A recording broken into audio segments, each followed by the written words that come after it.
Welcome to the Watchdog Wire's weekly report on Saturday, October 4th. It's the third time I've done it on this versus the Clermont Sun. So I'm trying to get a little finer tuned in terms of what to cover and what to focus on. What I'm going to do is here's what I'm going to talk about today. I have 6 things that I'm going to talk about that are from the reporting that I did in the last week, largely. So we're going to cover each of those 6 things very quickly.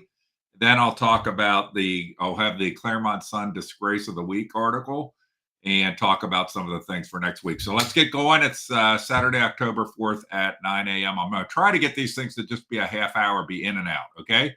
So let's start with one of the things I did in the last week is the baby box test. So what I did is in Union Township, Clermont County, we have a baby box. I'm against baby boxes.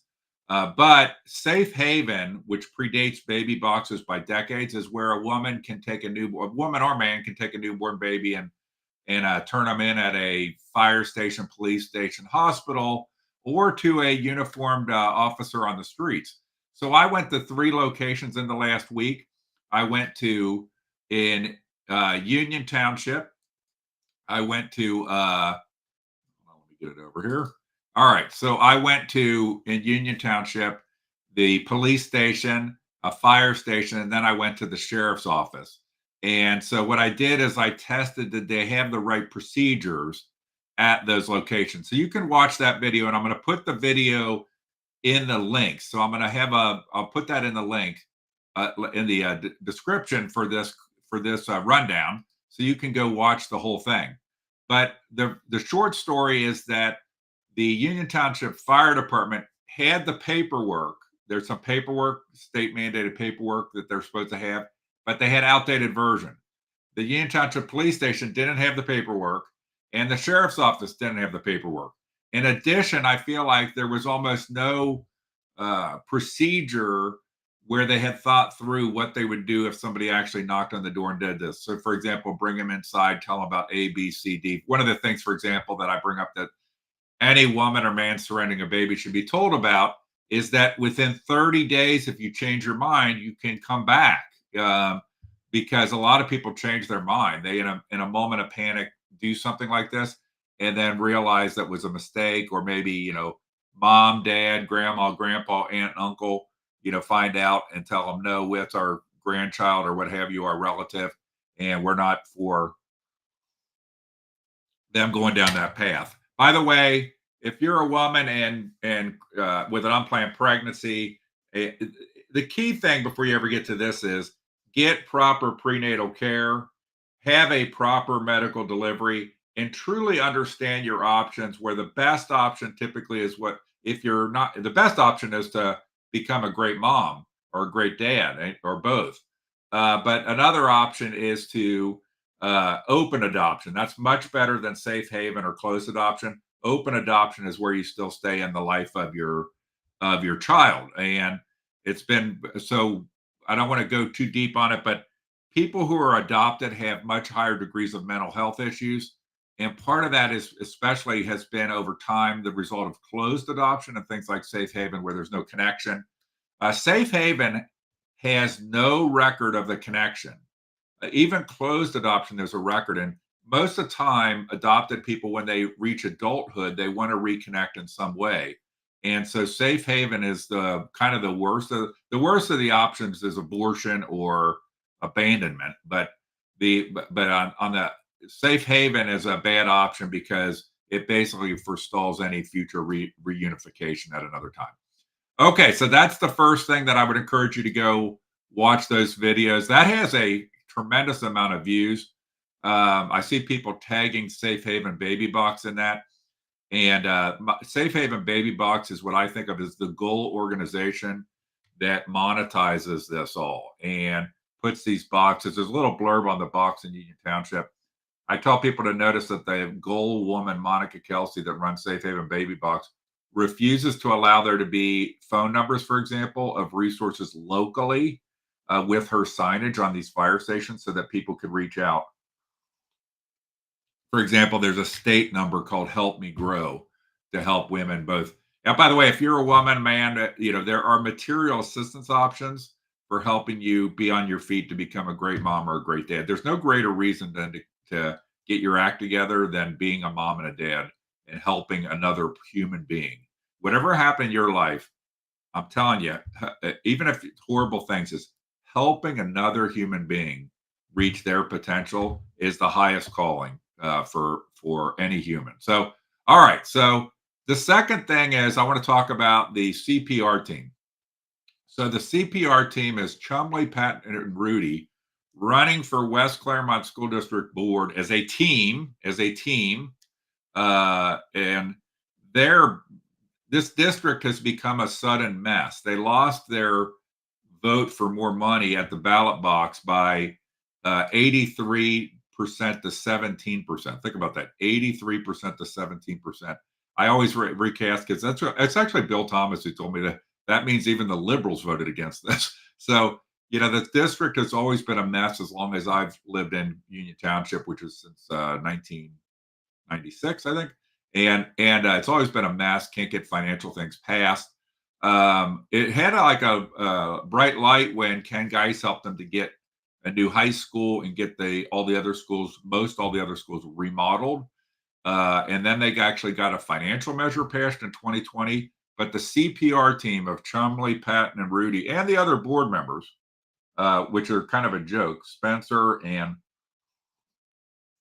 um, um, her name popped out of my head. It'll come back to me. There's on the board. There's 5 members on the board. 3 are up for election. So what came to light? What has come to light is that there is that one of the members of this dream team of uh, the CPR team is Jim Rudy, and it appears that Jim Rudy has some significant mental illness and is some sort of hoarder who can't keep his own life in order. So I did 2 reports on this that you can go watch. One of them is the first one is when I go to his actual current apartment and try to talk to him. And the building just reeks that he's in. I don't know if it's him causing this apartment building that he lives in to smell, but the stench when you go into the place is terrible.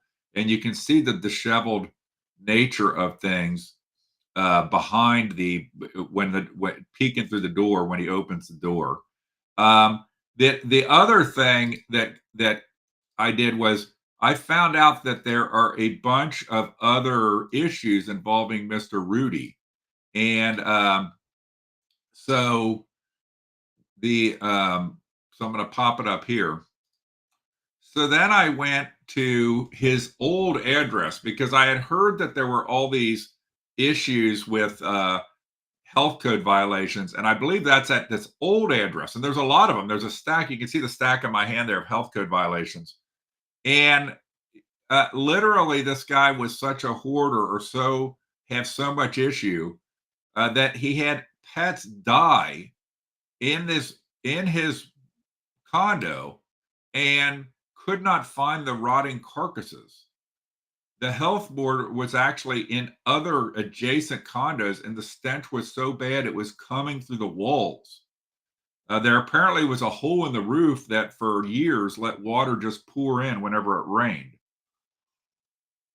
And what floors me, you get comments like, "Oh, it's mental health." Okay, yeah, it is mental health. Okay, and it's extremely relevant. If you have a board member at a school system who has their pets under their care die and they can't find the rotting carcasses, this person should not be on any school board, frankly, in any public office type thing at all. It is absolutely ridiculous.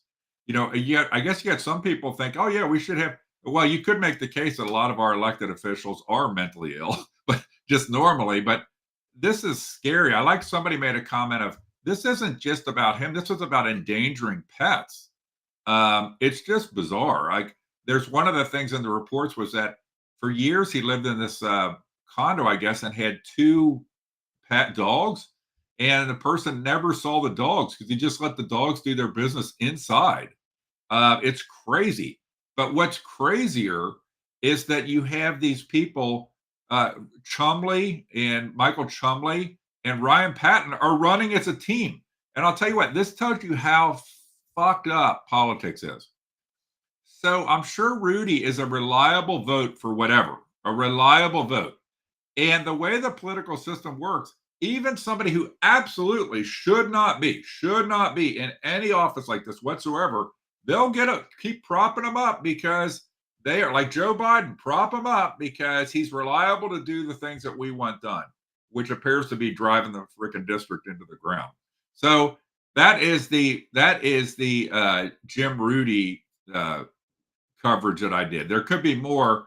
I also did a story on Ryan Patton that I'm going to pop up here. So Ryan, who's also and my thing's not cooperating here. Ryan Patton, who's also running, is there we go. Is he had an issue in 2022 at Clermont Northeastern Middle School where he was a school resource officer. I don't know if he still is. Didn't write up a kid who had a hit list of people he was going to kill. So it's crazy shit. The people that are there's these school board things are really important because they're shaping kids, and all of us need to take more of an interest. I'll even say I'm guilty. I feel like I pay attention to some of this. I go to the meetings, I surface these issues, but it's scary that the kind of lame-brained people. By the way, Chumley, the third guy, he lost his position on the board because he couldn't do his petitions right. And then when the one board member died, there was a board member that passed away. Then they like reappointed him. So it's just crazy to me. It's just crazy. And regardless of elections, Jim Rudy should be out of office like now, like immediately. It's absolutely absurd that you would have him in office in anything that involves kids in any way, in any capacity. It is just crazy. And I want to say one last thing, I'm going to move on, is this is absolutely a cover-up. There is no way, if it's a cover-up or the people are moronics. The people are morons.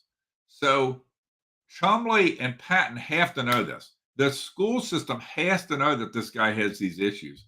So it is just absolutely disgusting.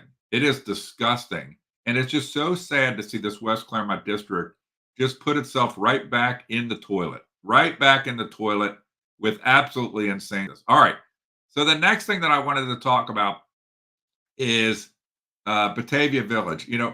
So I did a video, I think last week, on a vision for Batavia Village. And I don't know, all these people yelping about Batavia Village, they don't have any vision. Their vision is just, I believe a lot of them are part of a, there is always a conscious thing, and it's at the highest levels, like the Linda Fraley type people, to prevent places like Batavia from getting successful. And they are Tanya Harding type things. You got to kneecap success. And so I've challenged people involved with this to talk to me about what is actually their vision for Batavia Village. See, I think downtown Batavia Village, I've always wondered how you have this beautiful boulevard, but there's nothing to do there. It's like empty. It's like I always describe it as a North Korean village with a bunch of fake storefronts. So I have challenged again and again these guys, the two of the big talkers that, by the way, don't live in the village. So it's always funny that I don't live in the village. There's two big talkers that don't live in the village. One of them is Joe Pat Fisher, and another one is William Albright. And so I keep bringing up, and they run, it's fine. They run from that to, I keep telling them, because they criticize me. I say, like, hey, let me interview you just on Batavia Village Vision.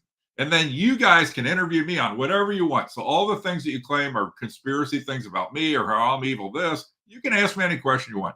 But I mailed them. I keep, They don't respond. Why not? Why do you think they don't respond? Same reason why the school superintendent won't do an interview with me. Brunner won't do an interview with me because they are full of shit. The school system has I think, passed on taking on $45 million. So they have, and two projects, they've passed up $45 million while they say it's for the kids. It is not the kids. It's Batavia Township politics. It is Batavia Township politics. That airport thing, it's because it's in the vicinity of where the Blue Bloods on Clough Pike live. And they don't want dirty scum pieces of shit people that would dare to live in houses that are like 400,000.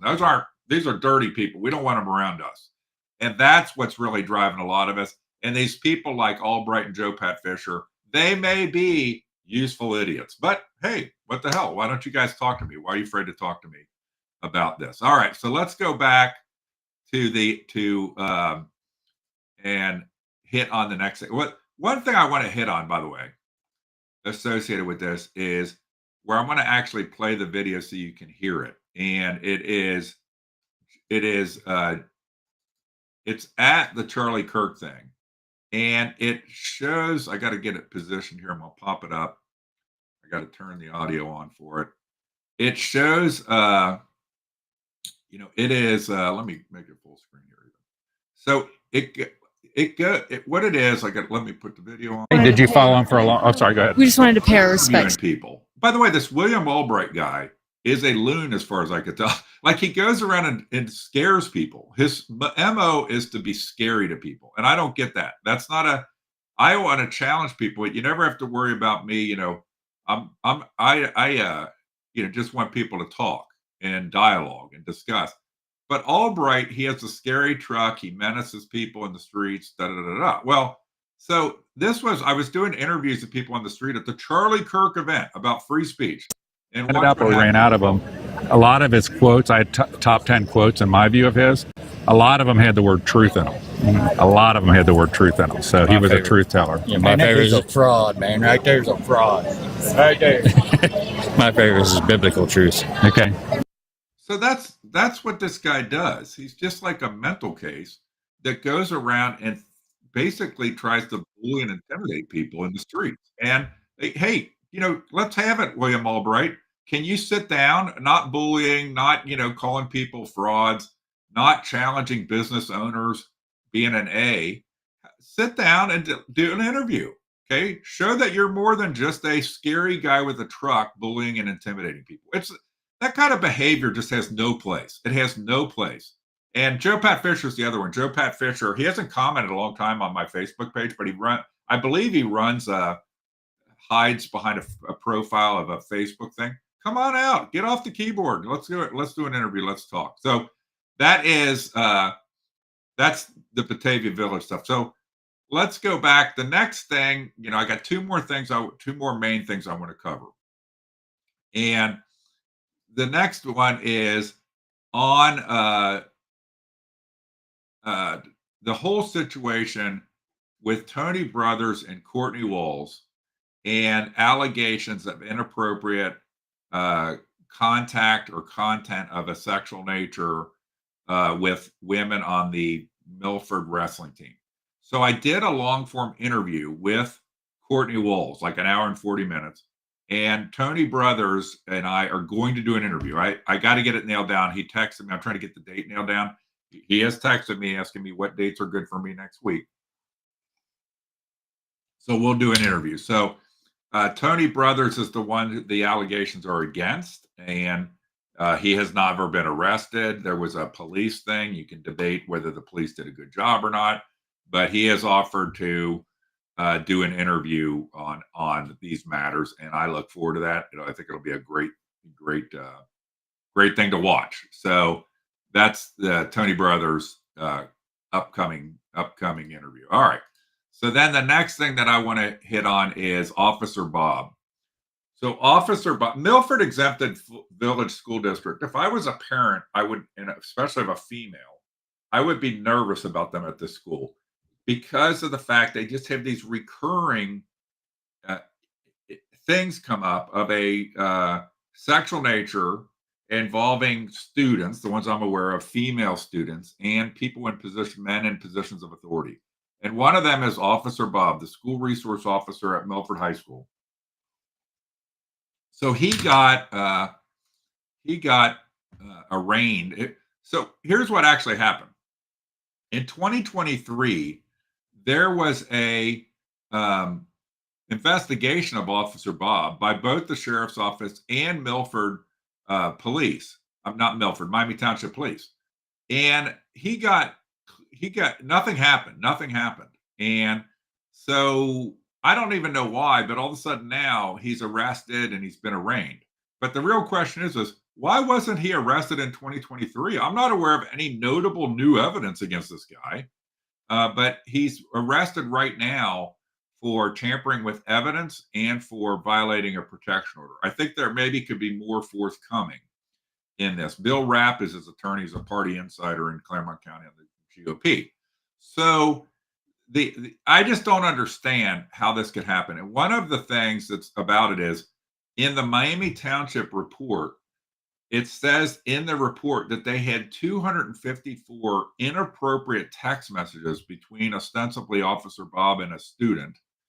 And it's going to it'll probably come up on the screen while we're watching this, while I'm talking. And so they sent these to the prosecutor's office, Mark Tacaldi, and Lara Barron, whose money's worth more than integrity because she wants to be the next prosecutor. And they put it, and it got basically, it looks to me like it got whitewashed. They had 254, here it is, 257 text messages that I believe were inappropriate. This is the Miami Township Police talking to Larry Barron and Mark Tacaldi, and then nothing happened, and now all of a sudden he's arrested. This is unfortunately too common a behavior from our prosecutor's office that people get it's just selective, and certain kind of behaviors, I guess it's okay. Like, hey, it's okay, it's good as long as they love each other. So it's just crazy to me that, real questions need to get asked. There was an article claim submitted by the sheriff's office that looked like it was written to the Sun, that looked like it was written by the same people that do the prosecutor office articles submitted to the Sun. Never addresses any of this because it's not real journalism. Chris Stratton should have a press release explaining why this guy wasn't arrested in 2023. What happened was they actually appear to have covered it up in 2023, let the guy retire with a pension, and he had relocated to Tennessee. So then they picked him up from Tennessee. And so that's just kind of the way, it's just bad. It's just wrong. By the way, Jenny Berkeley, who was the HR person at Milford Exempted Village School District, now is at West Clermont. Her fingerprints are all over both the Tony brothers and the Andrew Bob deal. And the biggest thing that should scare everybody about it is these schools have a duty to report these things to law enforcement. And as far as I can tell, Jenny Berkeley never reported either of these. Maybe she reported the Officer Bob thing, okay? But she didn't the Tony Brothers one.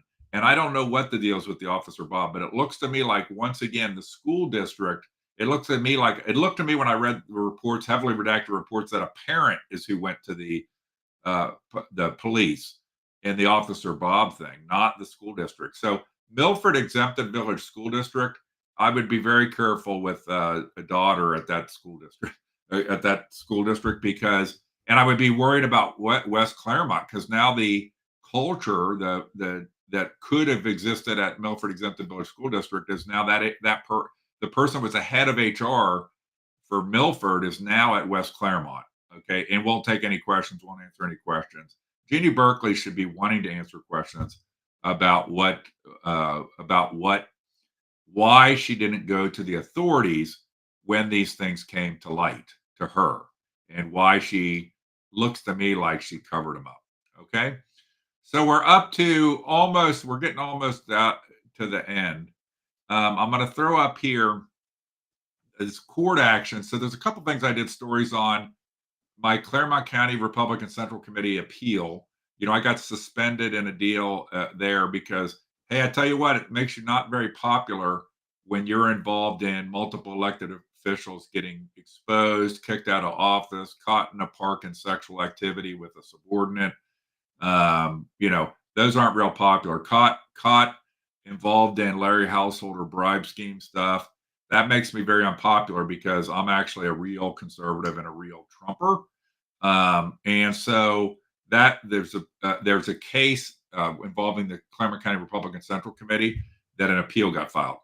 Aaron Haslam in Adams County, who has the sham address, there's a new filing. So the Supreme Court had a decision, if you paid attention to this, that basically said I fucked up because I didn't request them to remand it for a hearing at the Board of Elections. So I immediately, the Supreme Court issued their opinion 33 days before the election, and there's a cutoff of 30 days before the election for a challenge to one's voter registration. So I got a new challenge filed yesterday, 32 days before the election, and there is a hearing at the Adams County Board of Elections on, not a hearing, there's a meeting on Monday at 3:30. The biggest thing here is Aaron Haslam it appears that the Board of Elections at Adams County views its job as protecting insiders, not getting to the truth. It's absolutely disgusting. It is disgusting.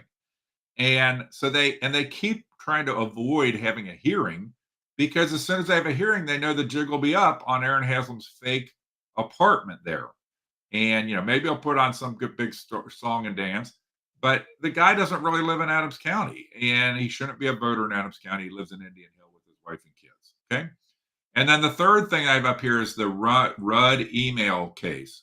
So the Rudd email case is where there's a conspiracy involving 10 elected officials in Clermont County to not produce public records to me for purposes of reporting. So we're right on a big First Amendment thing, guys, right over the target on the First Amendment.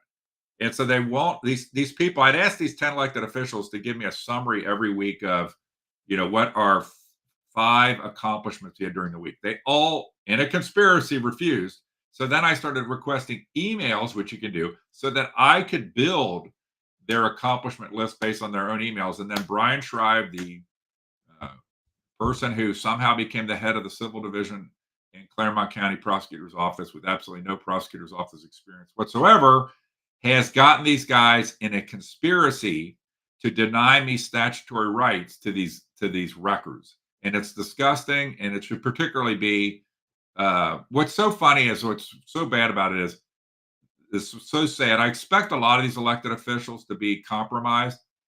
The one that I had hoped for is Chris Stratton, the sheriff, but he's just as compromised. He's just as compromised as part of the conspiracy. And I got to believe he knows it's wrong or something really happened to him. He's not the man that I knew, okay, in terms of kind of like Mark DeColvey. He's not the man. People say, Sheriff Leahy told me of Mark DeColvey that he thought he was different from his father, but it turned out it wasn't true. And Mark DeColvey's dad was a bad attorney that was constantly in legal trouble and suspended. And Chris Stratton, I thought he would be a breath of fresh air to confront some of these things and show what a transparent, effective office, but he isn't. So he is compromised by these guys. All right, so those were the court actions. Now we're going to go the dumbest Clermont Sun story of the week. And let's go look at the dumbest. I'm going to put this Clermont Sun up here in a second. If I get to the right page. And I'm just going to start with the very top story. It's almost like you can't pick one dumb story. So the number one news story in all of Clermont County is this weekly construction update where they reprint what construction's going on every week. And they never have this. This is this should be an inside the paper thing with a little map with a legend, 1, 2, 3, 4 of road projects. But they make this list. That's how pathetic this is. This paper is. They have a weekly updates. Now there is a thing here about a deer, but after this front page, look at this. Because I just can't. Clermont Health Commissioner Statewide Board submitted by Clermont County Public Health. New Richmond VFW submitted by New Richmond VFW. Okay, let's keep going. Jungle Gyms submitted by Jungle Gyms. Okay, you just keep going down here. this paper has no original content. And then these things, then I guess Meg and Allie picks these.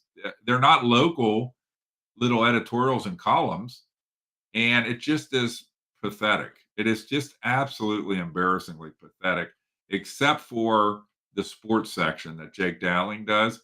That is always a quality piece of work, but it's just so sad. So my news reporting is 10x.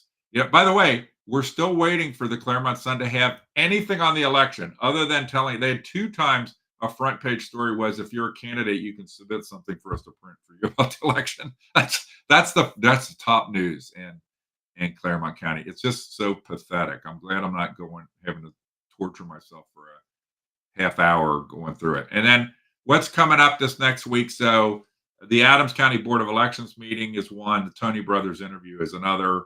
And I'm sure there'll be a ton of other stuff. I have a lot of content. I was in Adams County yesterday, and I have a lot of Adams County content I got to process and put out on a variety of things in Adams County. So that's kind of the key things that I wanted to cover. Now I'm going to see if there's any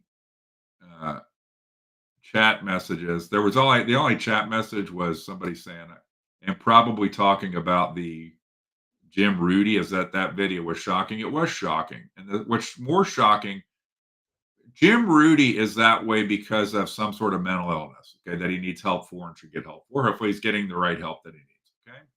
He should not be involved with a school board or kids. What's actually more shocking than that video is that other people in authority are obviously covering up for him. Think about that. Other people in authority are hiding this from the citizens. They are covering up for him.